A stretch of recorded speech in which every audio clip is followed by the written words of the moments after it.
ભગવાનના શબ્દો કાનમાં પડ્યા, ભગવાનના મૃકુટીનો વર્ણ બદલાઈ ગયો. મૃકુટી બદલાઈ ગઈ આખી. આંખોમાં એકદમ લાલાશ આવી ગઈ.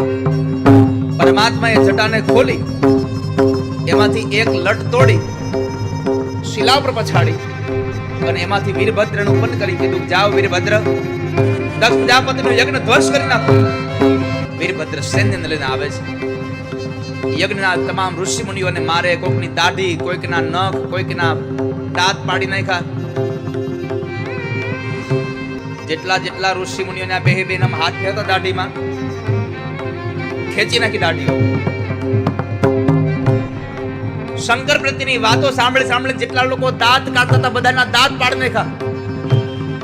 કેટલાયના હાથ તોડ્યા, કેટલાયના પગ તોડ્યા છે. અને છેલ્લે દક્ષ પ્રજાપતિનું મસ્તક ઉતારી લઈ યજ્ઞમાં હોમી દીધું. ચારે બાજુ હાહાકાર મચી ગયો.